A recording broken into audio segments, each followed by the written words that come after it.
story isn't from the US, but is creepy just the same. Ontario's Ministry of Health and Long-Term Care has announced a $1.5 million partnership with Carrot, a so-called health and fitness rewards app that gives people points for making healthy lifestyle choices, completing educational health quizzes, and interacting with, quote, government-approved messages.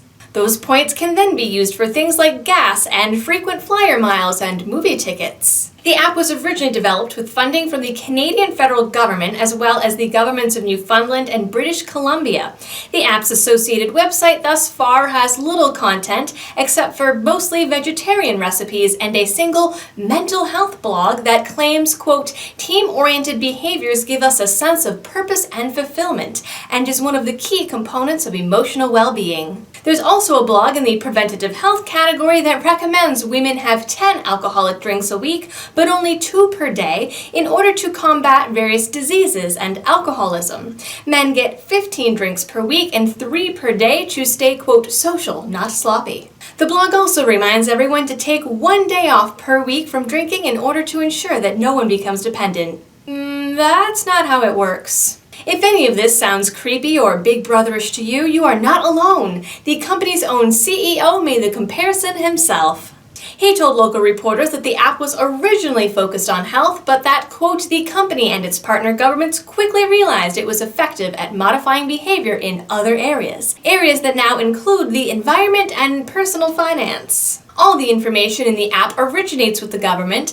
but he wants everyone to know that the Heart and Stroke Foundation and YMCA are keeping the government in line by making the information more authentic. In a statement about the app, the CEO said, if for some reason the government is at risk of making a mistake, doing something that might frustrate you as a citizen or feel to you a little big brotherish, we have the charities that can help us push back and authenticize the content a little bit more. Yes, Canada is now relying on charities to push back against the government. Carrot also says that all offers are designed by sources you can trust, like government. The app currently has about 200,000 users in Ontario alone. Reviews in the Google Play Store mostly complain of the app being buggy, forcing ever higher step goals with no rewards, and not actually following through on reward points. But hey, it's a government-funded enterprise, so really no one should be surprised.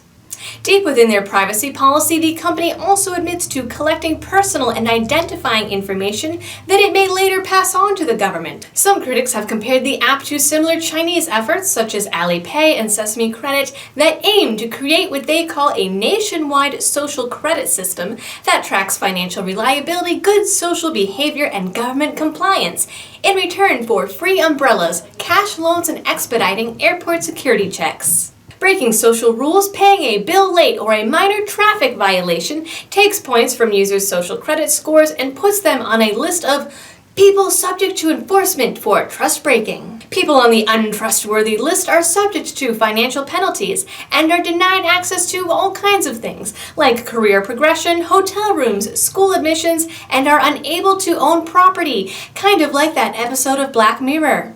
If someone fails to pay a debt completely, their score is further lowered and the government puts them on a travel restriction. Seriously.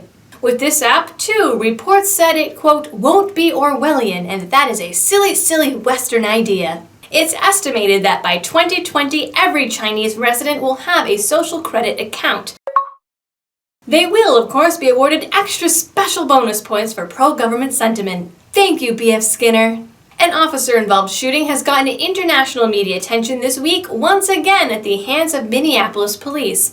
This time, however, how and why the situation played out is a mystery, as there is no audio or video of the shooting and the one witness has not come forward. 40-year-old Justine Damond, originally of Sydney, Australia, called police about a possible sexual assault in the alleyway behind her home at approximately 11:30 p.m. last Saturday. Officers Matthew Harity and Mohammed Noor responded to the call and pulled into the alley shortly after. According to the local Star Tribune, Damond approached the driver's side door in her pajamas and began talking to Harity when Noor, who was in the passenger seat, pulled his gun and shot Justine through the driver's side window.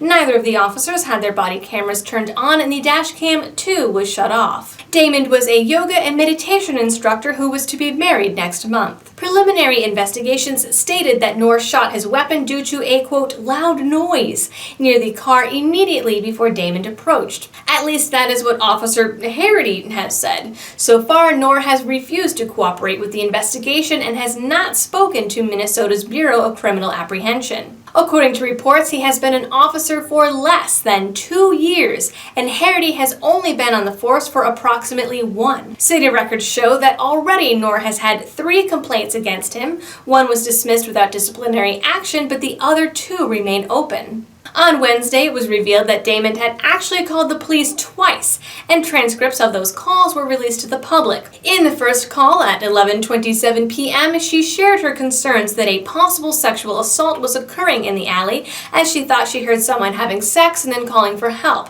She called back 8 minutes later at 11:35 to double-check that the police had the correct address, as she reported no one had yet come to the scene. At 11:39, officers radioed to dispatch to let them know that they had arrived at the scene and that everything was under control.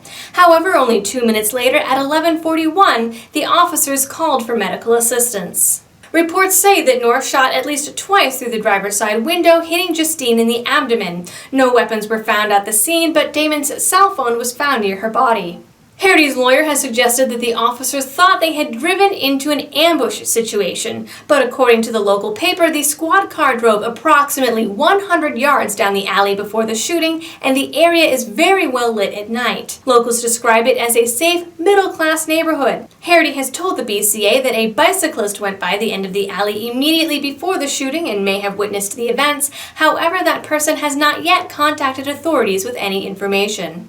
The BBC broke the news on Friday that the U.S. State Department is planning a ban on all U.S. travel to North Korea. While still sort of on the down low, a State Department spokeswoman released a statement that the ban will be published in the Federal Register on July 27th and will go into effect 1 month later. There is some speculation that the official announcement on the 27th is meant to cloud North Korea's Victory Day, which is the same day and which Koreans will probably see as an antagonistic dick move. The announcement came roughly 1 month after the death of American student Otto Warmbier, who North Korean officials accused of stealing a propaganda poster. He was sentenced to 15 years in prison, where he got sick with botulism and was returned to the U.S. in a coma supposedly caused by 1 sleeping pill. He died 6 days later, and doctors stated he showed signs of having endured a neurological injury for over a year. The family refused an autopsy, so the exact cause of Otto's injury and death are unknown, but torture is the suspected culprit.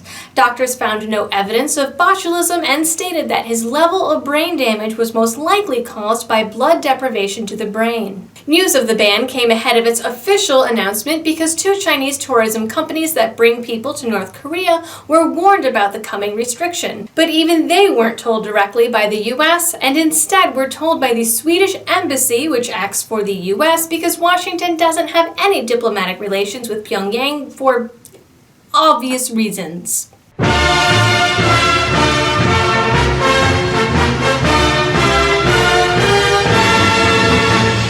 The embassy has put out an alert urging all U.S. nationals to leave the country immediately.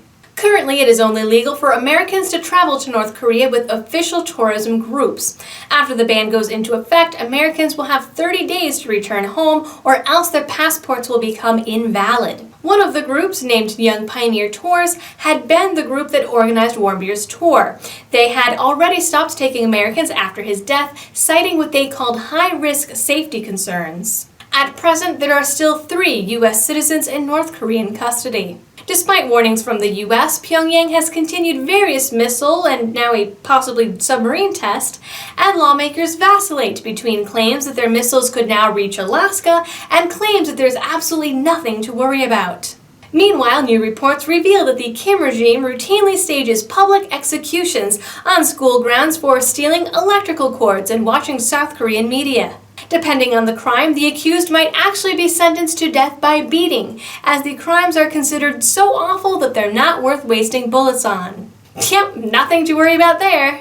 That concludes your Liberty-related news of the week. Please don't forget to like, share, and subscribe. And if you really like my videos and want to help support my channel, you can also help by supporting me over on Patreon. Until next week, thanks for watching and helping me to spread the message of liberty.